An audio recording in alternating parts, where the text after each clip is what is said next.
Photo electric effect कर रहे थे। और ये एक टॉपिक बहुत ही अच्छा है, अच्छा इन द सेंस है, एक तो इजी है, ज़्यादा टफ नहीं है, थोड़ा सा कंसेप्ट है, मगर इस कंसेप्ट का एप्लीकेशन बहुत अच्छा है। जैसे हमने बताया कल के सैटेलाइट जितने भी हैं वो सभी इसी प्रिंसिपल पे, आज की डेट में देख रहे हैं स्ट्रीट लाइट कैसे आ रहे हैं, हाईवे पे देखिए, ये सोलर पैनल लगा देते हैं, उससे बिजली बनता रहता, इलेक्ट्रिसिटी की सप्लाई है ही नहीं।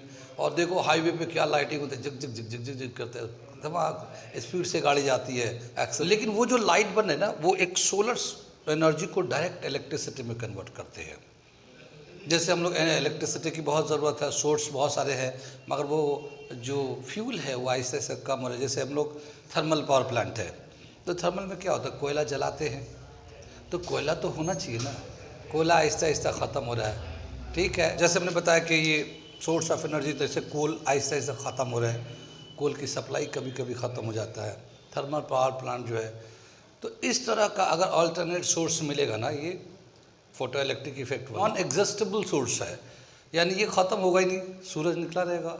ये जो डिवाइस है, ये जो टेक्निक है, ये जो मेथड है, ये ज़्यादा से ज़्यादा एफिशिएंट तरीके से बनाया जाए, ज़्यादा से ज़्यादा इलेक्ट्रिसिटी उस पर बनाया जाए, तो वो आगे चल के बहुत ही अच्छा अल्टरनेट मिलेगा। इसमें कितने फ़ायदे, पैसा नहीं लगेगा, सूरज से डायरेक्ट है, आपको सोलर पैनल लगा लिया आराम से आपका। दूसरा इकोनॉमिकल बहुत है।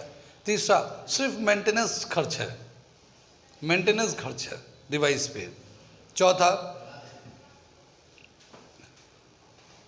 Non polluting source of energy है, ये इलेक्ट्रिसिटी है, यानी कि पॉल्यूट होता है ना, जैसे कोयला जलेगा तो आजकल धुआं है, लकड़ी जलाएंगे या कुछ और जलाते हैं तो उससे पॉल्यूशन, तो इसमें पॉल्यूशन होने का सवाल ही नहीं है। तो बहुत ही अच्छा अल्टरनेट है, तो इसलिए ये जो मेथड है उसकी वजह से ये बहुत ही अच्छा चैप्टर है, फ्यूचर में इसका काम कर सकते हैं। कहने कि ये एक फ्यूचर है, इसमें फ्यूचर मतलब ये कि कोई आदमी अगर इसमें जाना चाहे इस लाइन में तो करियर बना सकता है, कंपनी बना सकता है।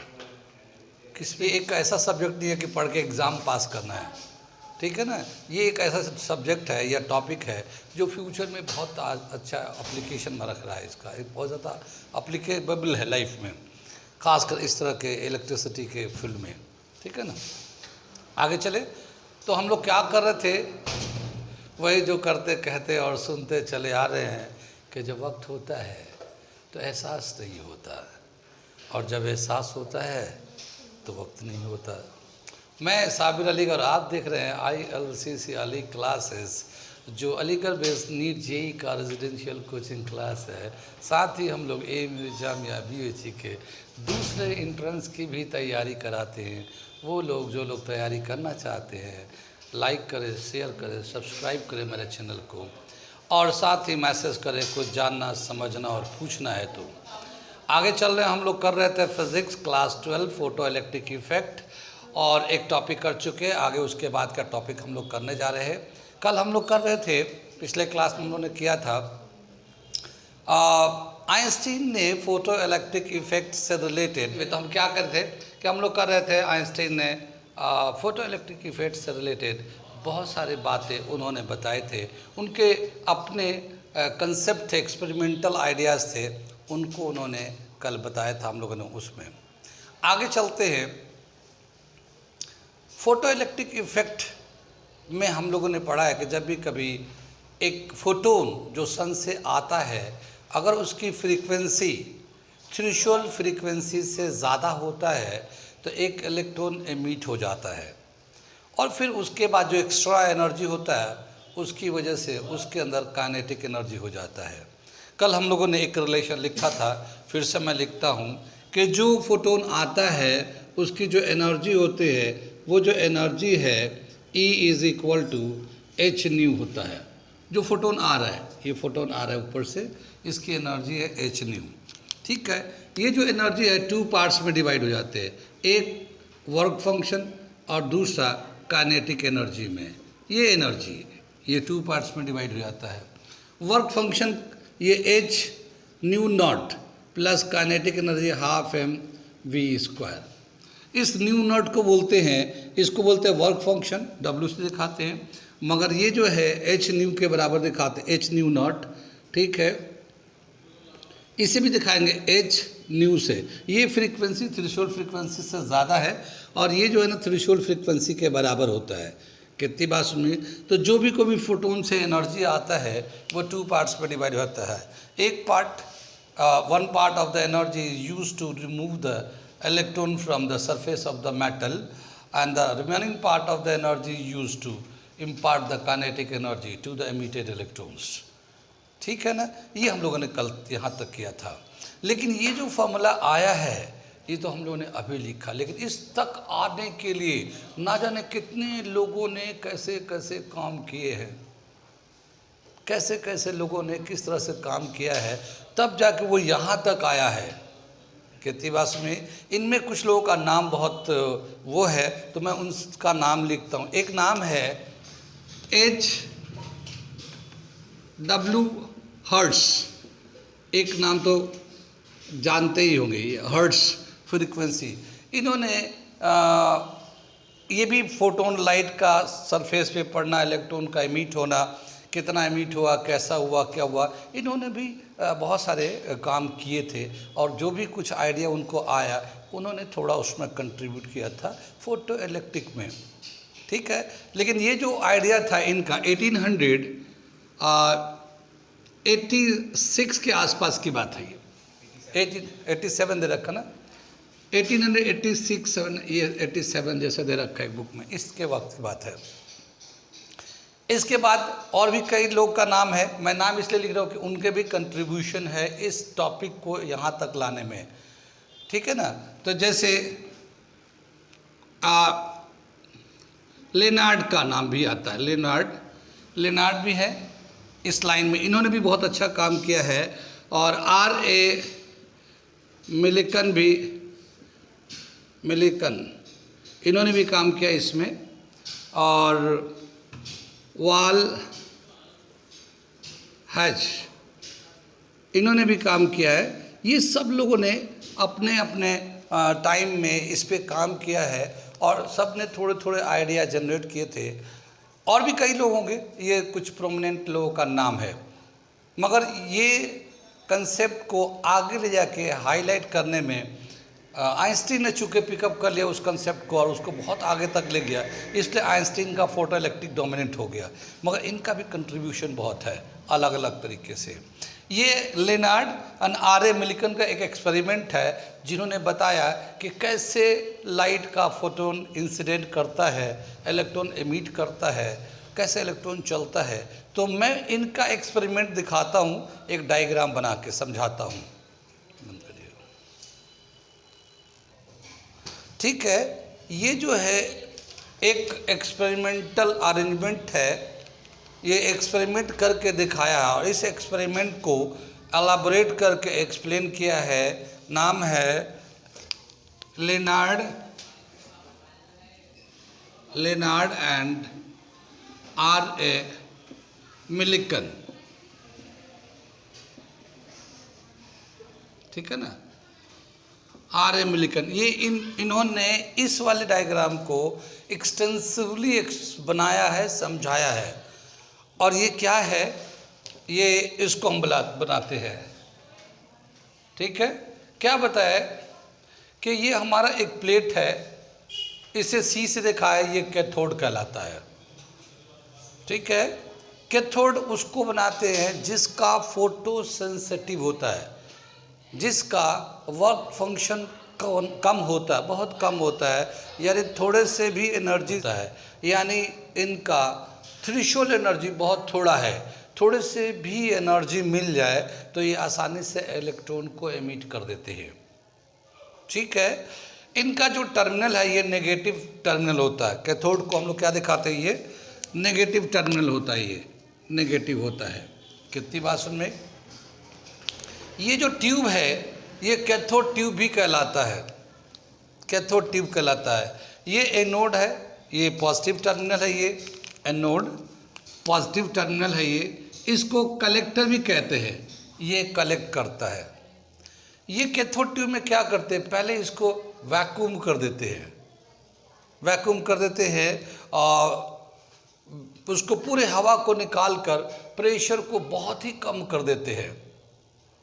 प्रेशर एयर की वजह से होता है ना, एयर का प्रेशर होता है, इसके अंदर एयर होगा तो प्रेशर होगा, एयर को निकाल लेते हैं बहुत ही कम, 10⁻⁻⁴ के आसपास ले जाते हैं। इसके अंदर एयर का प्रेशर 10⁻⁻⁴, तो बहुत ही कम प्रेशर हो जाता है, तो बिल्कुल एवैक्यूएटेड होता है, खाली हो जाता है। ठीक है, अब ये जो है यहाँ पे एक ट्यूब टाइप का स्ट्रक्चर है, इसका वुड्स ग्लास है, वुड्स ग्लास दे रखा है। ये वाला जो शीट है, ये वाला, ये जो ग्रीन कलर का मैं दिखा रहा हूँ, ये एक तरह का सिलेंड्रिकल होल है और उसके ऊपर एक शीट लगा दिएगा वुड्स ग्लास का। इस शीट का ये कैरेक्टरिस्टिक ये है कि कोई भी लाइट जितना भी एनर्जी रखता हो आसानी से उस शीट से पास कर जाएगा, नीचे चला जाएगा। तो ये जैसे हमारा सन है, सन से जो लाइट आएगा इस पे पड़ेगा तो ये आसानी से अंदर चला आएगा। कितनी बात में ये बहुत आसानी से इस सरफेस पे आ जाएगा, यहाँ से इस सरफेस पे आएगा इसके थ्रू होते हुए। कितनी बात में जब ये लाइट का रेज जैसे अल्ट्रावायलेट रेज है, स्पेशली अल्ट्रावायलेट रेज, कुछ एलिमेंट ऐसे हैं जिनके वर्क फंक्शन इतना कम है कि विजिबल लाइट में ही उनसे इलेक्ट्रॉन एमिट हो जाता है, विजिबल लाइट में। जैसे अल्कली मेटल में नाम दे रखा है, लिथियम है, सोडियम है, पोटेशियम है, रेबोडियम है, सीजियम है। ये ऐसे एलिमेंट है जो हमारा विजिबल लाइट, जो हमारे लाइट ऐसे आ रहे हैं, इसी लाइट से इलेक्ट्रॉन एमिट कर देते हैं। कुछ ऐसे होते हैं जिनका वर्क फंक्शन ज़्यादा होता है, तो उनके लिए अल्ट्रावायलेट रेज की ज़रूरत होती है।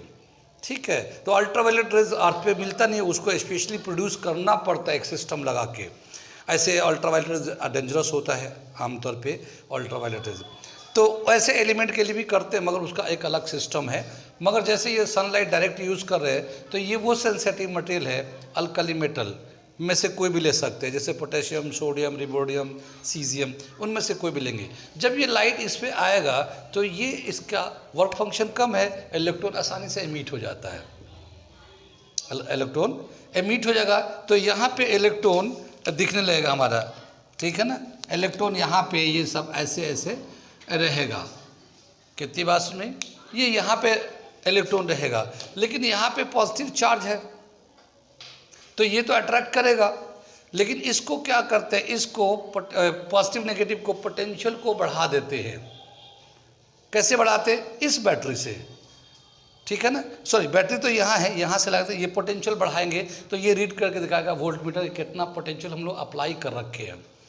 ये हमारा हाई टेंशन बैटरी है, हाई टेंशन बैटरी है, एक बैटरी ये भी है, ठीक है ना। इसके थ्रू ये हमारा रेजिस्टेंस है, ये रियोस्टेट कहलाता है। रियोस्टेट जहाँ पर रेजिस्टेंस को बढ़ा घटा के हम लोग पोटेंशियल को मेंटेन करते हैं। कितना पोटेंशियल चाहिए उसी के रेस्पेक्ट में हम लोग रेजिस्टेंस को बढ़ा देते हैं या घटा देते हैं, क्योंकि रेजिस्टेंस बढ़ने घटने से पोटेंशियल का करंट घटता बढ़ता है, पोटेंशियल का कितना चाहिए उतना हम लोग मेंटेन कर देते हैं। तो इसमें क्या करते हैं, थोड़े से पोटेंशियल को अप्लाई करते हैं इसके टर्मिनल से। देखो ये वाला टर्मिनल ऐसे आ रहा है, यहाँ पे आ रहा है, यहाँ पे आ रहा है, इधर से भी ये डायरेक्ट यहाँ पे भी है और ये यहाँ से भी है। ये पोटेंशियल डिवाइडर है, मतलब वो कितना पोटेंशियल देना है, कितनी ज़रूरत है, वो यहाँ से हम लोग दे देते हैं।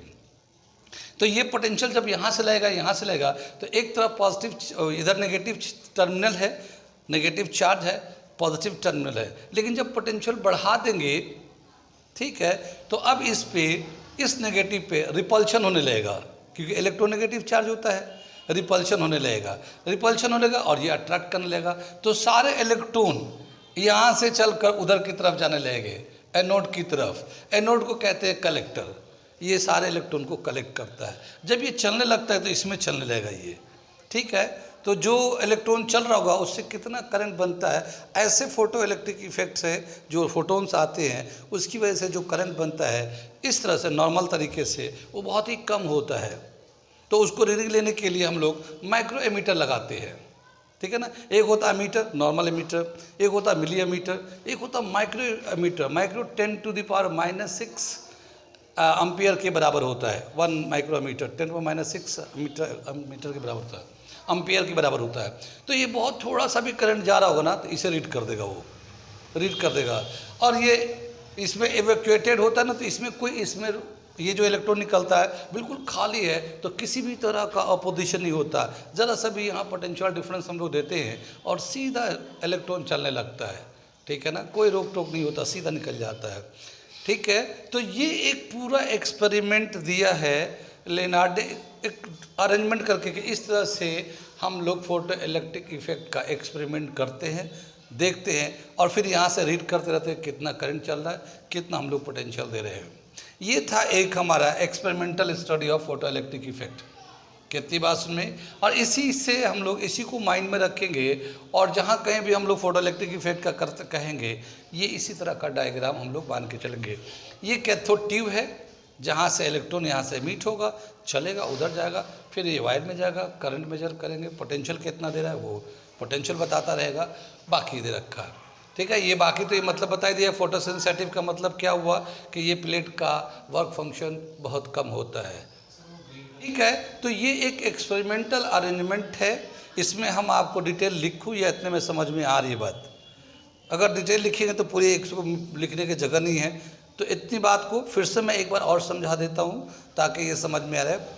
क्या फोटो इलेक्ट्रिक इफेक्ट के लिए एक सोर्स ऑफ इलेक्ट्रॉन्स होना चाहिए, इलेक्ट्रॉन एमिट करे, तो ये हमारा एक प्लेट है, सी कैथोड भी बोलते हैं, फोटो सेंसिटिव प्लेट है, मतलब फोटो मतलब लाइट अगर आता है, अगर थोड़े से भी एनर्जी लाइट के पास है तो उस एनर्जी से ये इसका इलेक्ट्रॉन एमिट हो जाए, ठीक है, इतना तो कम से कम का एनर्जी से ये इलेक्ट्रॉन एमिट हो जाए। तो वैसे ही हम लोग इसको कैथोड बना लेते हैं। जैसे ये इलेक्ट्रॉन एमिट होता है, ये इलेक्ट्रॉन यहाँ पे हो जाता है, लाइट यहाँ सन से आ रहा है, इससे ये आएगा तो इससे एमिट हो जाएगा। अब इसको इलेक्ट्रॉन को मूव करे उसके लिए हम लोग यहाँ से इलेक्ट्रिक पोटेंशियल देते हैं। ये कैथोड कहलाता है नेगेटिव टर्मिनल, ये नोड कहलाता है पॉजिटिव टर्मिनल। इसको हम लोग यहाँ से पोटेंशियल प्रोवाइड कर रहे हैं। पोटेंशियल प्रोवाइड करने के लिए हम लोग यहाँ पे हमारा ये है रियोस्टेट है, यहाँ से सोर्स ऑफ बैटरी है, ये पोटेंशियल प्रोवाइड करते हैं और रियोस्टेट से हम लोग पोटेंशियल को मेंटेन कर देते हैं जितना हमें चाहिए, जितना से हम इलेक्ट्रॉन को मूव करा सकते हैं आसानी से, यहाँ से यहाँ जाए, ठीक है। तो उतना पोटेंशियल को मेंटेन कर देते हैं तो इलेक्ट्रॉन यहाँ से चलने लगता है। यहाँ जब आता है ये कलेक्टर कहलाता है, इलेक्ट्रॉन को ये चूँकि पॉजिटिव टर्म है तो इलेक्ट्रॉन को आसानी से एक्सेप्ट कर लेता है और फिर ये इलेक्ट्रॉन इधर से चलने लगता है। जब ये चलेगा तो इसमें कितना करंट चल रहा है, चूँकि बहुत कम इलेक्ट्रॉन चलते हैं, कम करंट होता है, इसलिए मिली एम्पेयर का मीटर का यूज़ करते हैं हम लोग, सॉरी माइक्रो मीटर का यूज़ करते हैं। तो यहाँ से रीड करते रहते कितना इलेक्ट्रॉन चल रहा है और इस तरह से ये पूरा ऑपरेट होते रहता है, इलेक्ट्रॉन चलते रहता है। बाकी दूसरे बहुत सारे प्रॉपर्टीज़ है फोटो इलेक्ट्रिक इफेक्ट के, वो अब हम लोग करने जा रहे हैं, ठीक है ना। Factors affecting the photo electric effect, वो कौन कौन से फैक्टर है जो फोटो इलेक्ट्रिक इफेक्ट पे इफेक्ट करता है वो देखने जा रहे हैं, ठीक है। इतना समझ में आ गया, मिटा दे इसे, इधर से चलते हैं।